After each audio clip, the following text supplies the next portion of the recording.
Olá, Meu nome é Rafael meu nome é Giovana e nós somos do Zina. e hoje a gente vai continuar nos nossos vídeos sobre o Mundo Sombrio de Sombrio na parte 4 e a gente vai falar daquele plot do final de Mambo Marie virou... história é essa? What the fuck? Eu já dei um spoiler bem no comecinho, mas vou avisar aqui que esse vídeo tem bastante spoiler, porque é uma coisa bem do finalzinho da temporada, então se você não assistiu e se incomoda, melhor fechar o vídeo e ir lá assistir, depois você volta. Vaza, fia!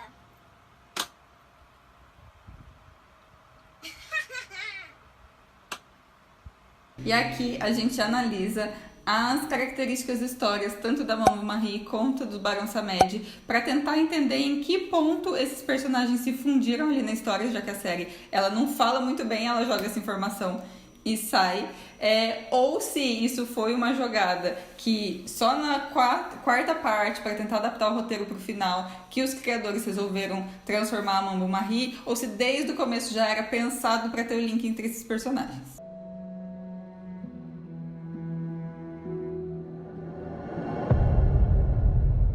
Eu tô passada, chocada. A Mambo Marie aparece na série quando as bruxas são invocadas pelo Coven para ajudar eles.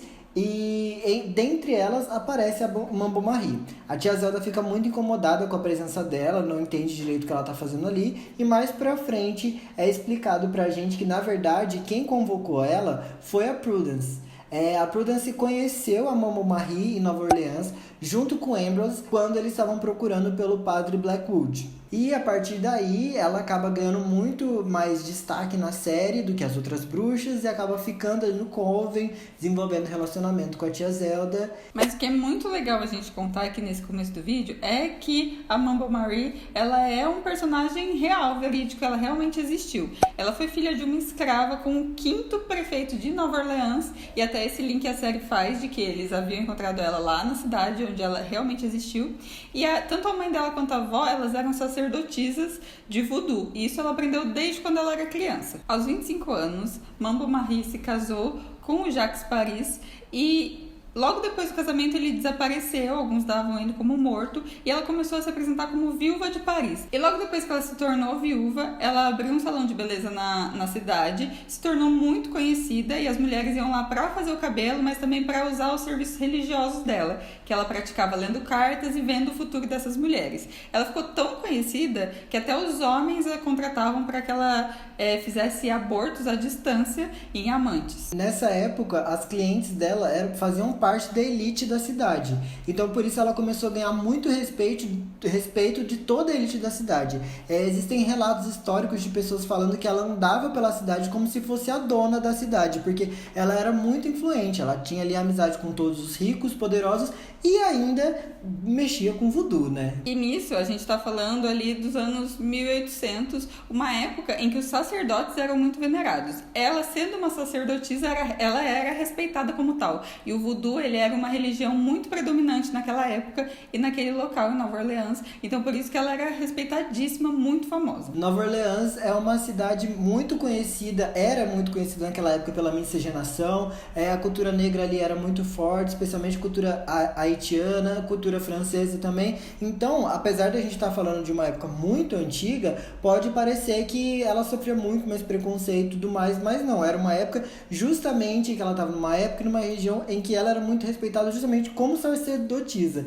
e não como a bruxa que a gente veio conhecer depois no futuro, que foi tão demonizada. Que foi pega ali por toda a cultura branca e transformada, né? No início da sua velhice, ali por volta de 1860, ela parou de praticar qualquer atividade religiosa e ela faleceu em 1880 e ela teve um super funeral. Mas dizem que o caixão dela era falso e que ela teria se tornado um corvo que ainda sobrevoaria a cidade. Ela virou realmente um ícone cultural ali de Nova Orleans. Hoje em dia, em Nova Orleans, existem vários lugares que levam o nome dela. Existe um lugar onde supostamente é o túmulo dela. Inclusive, uma curiosidade é que existem rituais que o pessoal faz no túmulo dela, de fazer um X na frente do túmulo, girar, rola umas paradas assim. Então, existe toda uma cultura em Nova Orleans em volta dela. Inclusive, quando passou o furacão Katrina nos Estados Unidos, houveram muitos relatos de pessoas que viram ela no meio ali da destruição do Katrina. Então, é uma parada advogada muito forte na cidade. Muito conhecida mesmo. Exatamente, e é turístico ir pra Nova Orleans e ter contato com tudo isso. E é legal porque provavelmente na América do Norte, quem assistiu a série e conhece essa história deve ter notado de cara quem ela era, o que ela representava. E não é a primeira vez que a Mambo Marie aparece na cultura pop. Ela apareceu recentemente em American Horror Story na temporada do Coven. Mas ela já é um personagem conhecido, ela já apareceu em American Gods, que é a série da Amazon Prime. Em vários HQs da Marvel, Isso. ali pelos anos 70. Então já é uma personagem conhecida da cultura pop e muito mais conhecida dos americanos. Às vezes a gente aqui nessa cultura mais latina, a gente não pega esses personagens que tem uma característica, que tem uma cultura um pouco diferente do que aquilo que Hollywood atola garganta abaixo, né? Crítica social pesada. Tá, aí a gente entra no ponto do vídeo de hoje. No final, no episódio 6 da quarta parte de Mundo Sombrio de Sabrina agora, season finale, né? Ela, do nada, vai se despedir da Zelda, dizendo que ela tem que voltar com os mortos pro submundo, porque, na verdade, ela não era a Mambo Marie. Ela era, na realidade, o Barão Samed. Do quê? Mas aí, legal a conexão, mas por que? A série joga essa informação, ela some e acabou. Eles não explicam mais nada. E a gente veio aqui para tentar fazer a conexão entre um personagem e outro e saber em que momento que ela se tornou que momento que ela era outro, ou se eles sempre foram o mesmo personagem. Então, quem é o Barão Samed? Barão Samed, ele é uma entidade, um ser... não chega a ser um deus, mas é muito parecido com o orixá, o que é para Umbanda, para o Candomblé, do voodoo haitiano. O voodoo haitiano é uma religião, de fato, haitiana que existe, mas ao contrário desse orixá, a gente não sabe se o barão foi uma pessoa que de fato existiu. Não existe um registro histórico de ter existido essa pessoa. Como tem da Mambo Marie, como a gente já falou, que tem certeza que ela foi uma pessoa que existiu. Isso. Pro voodoo haitiano, ele foi um assassino que foi condenado e ele muitas vezes é invocado porque ele é conhecido por fazer justiça. Então ele é convocado quando a pessoa está para morrer, muito perto da morte, e ele costuma pedir oferendas para as pessoas. Então a pessoa que está prestes a morrer, para que ela possa ser levada, que a alma dela possa ser levada, ele pede uma oferenda. Muitas vezes é pedir para a família, para todo mundo que vai no funeral se vestir de uma determinada cor de roupa. Às vezes ele pede charuto, e de acordo com o voodoo haitiano, ele gosta muito também de rum. Então é uma coisa que ele costuma pedir aí quando ele é invocado dentro dessa religião. E é legal também porque eles chamam ele, nessa criança, para que ele leve a alma para o mundo dos mortos, para que ela não fique dentro daquele corpo apodrecendo e volte como um zumbi, que é exatamente o que acontece na série. Então a entidade serve para tirar aquela alma daquele corpo podre e levar ela para o além. E apesar do Barão Samed ser muito conhecido como Barão da Morte, ele também pode ser invocado como Barão da Ressurreição.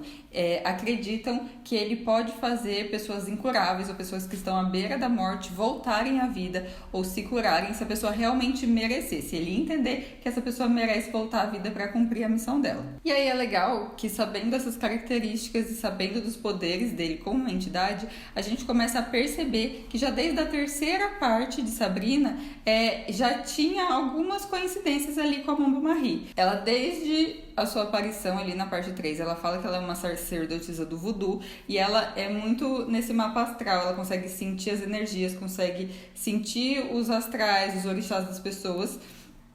E ali no final da terceira parte, quando a Zelda é baleada e fica quase morrendo, é a Mambo Marie que fica ali ao lado dela, orando e segurando a vida dela ali dentro do corpo para que ela não passasse e não morresse. Que é uma das características que tem a entidade do Barão Samed. Ele é ali auxiliar de quem não deve morrer e pode retornar à vida. Então ali já foi a primeira coincidência que a série deu de que talvez isso não tenha sido um plano dos diretores só para a última parte, mas que já tinha ali despontando algumas características que iam fazer com que ela se tornasse o outro personagem no final. E no final, a Mambo Marie se transforma no barão e ela, já como barão, deixa explícito ali, demonstra que era a missão dela, ela precisava retornar com esses mortos.